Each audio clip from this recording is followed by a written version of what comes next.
Hi sir. Hi. Balayya Babu Daaku Maharaj trailer వచ్చింది కదా, చూసారా?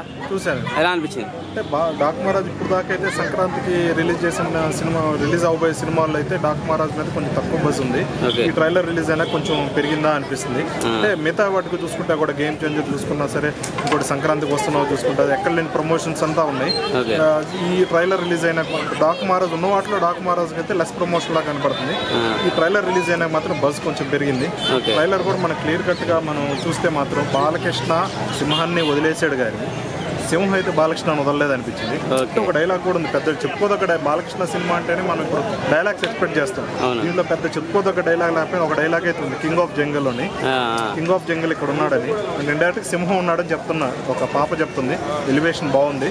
అంటే సింహం మాత్రం బాలకృష్ణ వదిలిపెట్టట్లేదు అనిపిస్తుంది. వచ్చింది ప్రతి సినిమా చూసుకుంటే సింహ బ్యాక్ డ్రాప్ ఉన్న ప్రతిదీ హిట్ అవుతా వచ్చింది. ఇక్కడ సింహం లేదా అన్న పాయింట్కి మాత్రం ఇక్కడ సమాధానం గట్టిగానే ఏర్పడింది. కూడా ఈ సినిమా మనం ట్రైలర్ చూసుకుంటే కూడా ఇక్కడ అడవిలో ఒక ప్రజల్ని, అడవి ప్రాంతం ప్రజలను కానీ అడవిలో జంతువులను కానీ ఇబ్బంది పెట్టే ఒక విలన్ని ఎదిరించే పాత్రలో ఈ డాకు మహారాజ్ ఉన్నాడు అనిపిస్తుంది. అటువంటి పాత్ర చేశాడు అనిపిస్తుంది. వీళ్ళని ఎదిరించే పాత్రలోనే విలన్ని ఒక జంతువులతో వ్యాపారం చేయటం, అటవీ ప్రాంతం ప్రజల్ని ఇబ్బంది పెట్టే పాత్రలో విలన్ ఉంటే వాళ్ళని ఢీకొట్టే పాత్రలో ఈ డాకు మహారాజు ఉన్నట్టుగా మనకు క్లియర్ కట్గా కనపడుతుంది. ఇది ఈ విధంగానే సినిమా కొనసాగుతుంది అనిపిస్తుంది. ఇంకోటి ఏంటంటే డైలాగ్ కూడా ఉంది, అందరికి మహారాజు, ఒక చెడ్డ వాళ్ళకి మాత్రం నేను డాకు మహారాజ్ అని ట్రైలర్లో క్లియర్ కట్గా చెప్పారు వాళ్ళు. అంటే మన సినిమా ఏంటంటే ఈ స్టోరీ ఇట్లానే ఉండబోతుంది. దీన్ని ఇంకో బ్యాక్గ్రౌండ్ ఏదైనా యాడ్ చేసి సినిమాని నెక్స్ట్ లెవెల్కి తీసుకెళ్తాడా, లేకపోతే ఇదే లెవెల్లో ఉంటే మాత్రం సినిమా పెద్ద అనిపించట్లేదు ఈ స్టోరీలో. కానీ ఏదైనా గొప్పగా చెప్పుకోదగ్గ దాంట్లో పాయింట్స్ ఏమైనా యాడ్ చేస్తే మాత్రం సినిమా బ్లాక్ బస్టర్ అవుతుందండి. అంటే మన దీపావళికి ఎట్లయితే వచ్చే 3 సినిమాలు ఆడినాయో సంక్రాంతికి కూడా 3 సినిమాలు ఆడాలని కోరుకుంటున్నాను. అంటే బాలకృష్ణ అయితే పట్టించుకోడు ప్రమోషన్స్. సినిమా రిలీజ్ అయినా కూడా సక్సెస్ మీట్లు కానీ ఇంకో మీట్లు కానీ ఏం పట్టించుకోడు. నేను సినిమా తీసానా ఇంక వదిలేస్తాడు. ఇంకా రేపు సంక్రాంతి కూడా సరదాగా ఊరికెళ్ళి తన పని ఏదో తను చేసుకుంటాడు. నిర్మాతలు మీరు ఎవరైతే ఉన్నారో మేకింగ్ టీము, మీరు ప్రమోషన్స్ డాకు మహారాజ్ గట్టిగా చేయాలని కోరుకుంటున్నాను. ఎందుకంటే సంక్రాంతికి వస్తున్నాం, ఇప్పటి నుంచో నెల నుంచే భారీ ప్రమోషన్లు చేస్తూ ఉన్నారు. ఒక మాటలో చెప్పాలంటే విక్టరీ వెంకటేష్ బాక్స్ ఆఫీస్ చాలా తక్కువ కంపేరింగ్ టు బాలకృష్ణ. అయినా సరే విక్టరీ వెంకటేష్ ప్రమోషన్స్ చాలా బలంగా ఉన్నాయి. మీరు ఎందుకు డాకు మహారాజ్ మాత్రం వదిలేశారు? అట్లా కాకుండా మీరు కూడా ప్రమోషన్ బాగా చేయండి. బాక్స్ ఆఫీస్ టైంన బాలయ్య బాక్స్ ఆఫీస్ టైంన పెంచండి. ఎందుకంటే మనం ఈ మధ్యకాలంలో చూసుకుంటే బాలకృష్ణ గత 5 yearsలో స్పాన్లో చూసుకుంటే బాలకృష్ణ బాక్స్ ఆఫీస్ టైంన ఎక్కడ లేని విధంగా పెరిగిపోయింది. అంటే ఇంతకుముందు చూసుకుంటే మనం రోలర్ కానీ, మహానాయకుడు కానీ, ఏందేందో సినిమాలు, లైన్ కానీ ఏదేందో సినిమాలు చూసాం బాలకృష్ణ. కానీ ఒక లాస్ట్ 4-5 years నుంచి మాత్రం ఒక అఖండ కానీ, ఒక వీరసింహారెడ్డి కానీ, ఇది మొన్న వచ్చిన పాపతో వచ్చిన సినిమా భగవంత్ కేసరి కానీ, ఆహాలో ఒక రియాలిటీ షోలో అన్స్టాపుల్ కానీ, ఇవన్నీ చూసుకుంటే భారీ సక్సెస్లో ఉన్నాడు బాలకృష్ణ. ఇంత సక్సెస్లో ఉన్నదాన్ని ఒక డాకు మహారాజ్ అనేది మళ్ళీ బాలకృష్ణాన్ని మళ్ళీ వెనక్కి తీసుకెళ్ళనీయకుండా చేయాల్సిన బాధ్యత ఒక మూవీ మేకర్స్ మీద ఉందండి. ప్రమోషన్ చేయండి బాగా. ఎందుకంటే 60+లో ఇంతలా క్రేజ్ ఏ ఇండియన్ ఫిల్మ్ హిస్టరీలో ఎవరికి పెరగలేదు. బాలకృష్ణ బాక్స్ ఆఫీస్ టైంనా కూడా గత 4-5 years భారీగా పెరిగిపోయింది. ఎవరండి Balakrishna?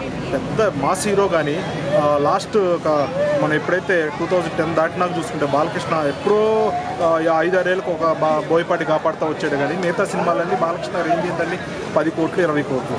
Equal to Victory Venkatesh, నాగార్జునతో ఈక్వల్ ఉండేది బాక్స్ ఆఫీస్. చాలా తక్కువగా ఉండేది బాలకృష్ణ బాక్స్ ఆఫీస్. అటువంటి బాలకృష్ణని ఇప్పుడు ఒక 100 కోట్లు కొట్టే స్థాయిలో నిలబెట్టిన సినిమాలు ఇప్పుడు వరుసగా హిట్లయినాయి. మళ్ళీ మీరు బ్యాక్ అయితే తీసుకెళ్ళబాకండి. దీన్ని ఇంకోటి వీలైతే ఆ స్టెప్పులు తీసేయండి. డాకు మహారాజులో స్టెప్పులు ఉన్నాయి, ట్రోల్కి గురి చేసే విధంగా ఉన్నాయి ఆ స్టెప్పులు. బాలకృష్ణని 2000 అఖండ నుంచి ఎవరు ట్రోల్ చేయట్లేదు సోషల్ మీడియాలో. అఖండ ముందు మాత్రం ఏ సోషల్ మీడియా మీమ్ పేజెస్ చూసుకున్నా ట్రోల్ మెటీరియల్గా ఒక బ్రహ్మానందం ఎలా కనపడతాడో బాలకృష్ణ అలా కనపడేవాడు. ట్రైలర్లో చిన్న ట్రోల్ మెటీరియల్ కనపడ్డాడు. ఇప్పుడు మాత్రం లేదు. మళ్ళీ మీరు ఆ స్థాయికి తీసుకెళ్ళబాకండి బాలకృష్ణ. ట్రైలర్లో చిన్న రొమాంటిక్ సీన్ ఏదో కనపడదు, పాప హీరోయిన్ పిల్లల మీద కొట్టినప్పుడు. అది బాలయ్య బాబు నిరికిచ్చేస్తుంది కదా. అవునవును. అది ఎలా అనిపించింది? ఎలా అని బాలకృష్ణకి ఒక స్థాయికి కానీ ఆ ఏజ్కి కానీ ఇది సూట్ అయ్యే బిట్ కాదు అది. బాలకృష్ణ ఒక పెద్ద పాత్రలో బాలకృష్ణ ఏజ్ అంతా ఇప్పుడు ఆల్మోస్ట్ 65. దాని రేంజ్గా సినిమాలో ఒక మాస్ సినిమాలు తీస్తే ప్రజలు యాక్సెప్ట్ చేస్తారు. కానీ ఇటువంటి రొమాంటిక్ పిల్లల మీద కొట్టడం ఇవన్నీ ఏంటంటే బాలకృష్ణ ఇమేజ్ని దెబ్బతీసే విధంగా ఉంది. కాబట్టి ఇటువంటి సీన్లు పెట్టబాకండి. బాలకృష్ణ ఒక గొప్ప స్థాయిగా వరుసగా సక్సెస్లో ఉన్నాడు. ఒక రెస్పెక్టబుల్ ఎమ్మెల్యేగా ఉన్నాడు. 2 టైమ్స్ గెలిచాడు ఎమ్మెల్యేగా. ఇంత మంచి హోదాలో ఉన్న బాలకృష్ణని ఇటువంటి ఏదో నిర్భేగాలు చేస్తారు. ఒక 20 years, 21 years, 22 years చిన్న చిన్న హీరోలు చేసే అటువంటి సీన్లు మాత్రం బాలకృష్ణ చేత పెట్టించి బాలకృష్ణని మళ్ళీ ట్రోల్ మెటీరియల్ చేయబాకండి. ఓకే, ఫైనల్గా ఒక డైలాగ్ వచ్చింది లాస్ట్లో, అప్పటివరకు మాట్లాడలే బాలయ్య. ఉండి ఆ డైలాగ్ నాకు అది ఎందుకు చెప్పాడు అర్థం కావట్లేదు. బట్ బాలకృష్ణ నోటి నుంచి వచ్చింది కాబట్టి అదే ఫేమస్ అయిపోతుందండి. మైకేల్ జాక్సన్ ఏదో అన్నాడు, ఎవరు నువ్వు అంటే మైకేల్ జాక్సన్ అన్నాడు. మరి దానికి సంబంధం ఎక్కడ మైకేల్ జాక్సన్, దాని స్టోరీ సినిమా చూస్తే కానీ అర్థం కాదు ఎందుకు ఆ మాట అన్నాడు. అంటే బాలకృష్ణ నోటి నుంచి వచ్చింది కాబట్టి ఆ డైలాగ్ మైకేల్ జాక్సన్ అదే తిరుగుతూ ఉన్నాడు సోషల్ మీడియాలో. టోటల్గా ట్రైలర్కి బీజిఎం ఎలా అనిపించింది? బీజిఎం ఏ క్లాస్ అండి. బాలయ్య బాబు అంటే తమను అంటే బాబు సినిమాని లో లెవెల్ ఒక యావరేజ్ సినిమాని ఒక హిట్ సినిమాగా మార్చేది ఒక బీజిఎం మాత్రమే. ఒక నార్మల్ సీన్ కూడా ఒక హైలైట్ సీన్ అయ్యేది బీజిఎం మాత్రమే.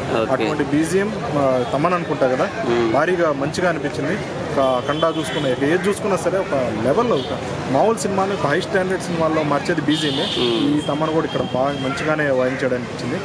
థియేటర్లో ఈ బీజిఎంతో ఒక మారుమోగిపోతుంది. సంక్రాంతికి దబిడి డాక్ మహారాజులు ఆ బీజిఎం ఎలా చెప్పాలో తెలియదు, సూపర్గా అనిపించింది. రాబోయే కొంతమంది ఫోన్లో రింగ్ టోను చాలా ట్యూన్గా కూడా అది ఉండబోతుంది. ఆ బీజిఎం అంత హైలైట్గా ఉంది. సినిమాలో ప్రతి ఒక్క సీన్, ప్రతి ఎలివేటెడ్ సీన్ కూడా ఆ బీజిఎం అవుతున్నప్పుడు వచ్చే గూస్ బంప్స్ వేరు. రేపు బాలకృష్ణ ఫ్యాన్స్ అదే కోరుకుంటారు. రేపు అదే ఎక్స్పెక్టేషన్స్ తగ్గట్టుగానే ఉండాలని కోరుకుంటున్నాను. ఎలా అయితే ఆడతాయని నాకైతే 100% అనిపించిందో. దీని మీద అంతా కొంత డౌట్ ఉంది, కానీ నా డౌట్ మాత్రం నిజం కాకూడదని కోరుకుంటున్నాను. ఓకే, ఒకసారి జై బాలయ్య. జై బాలయ్య. Thank you bro.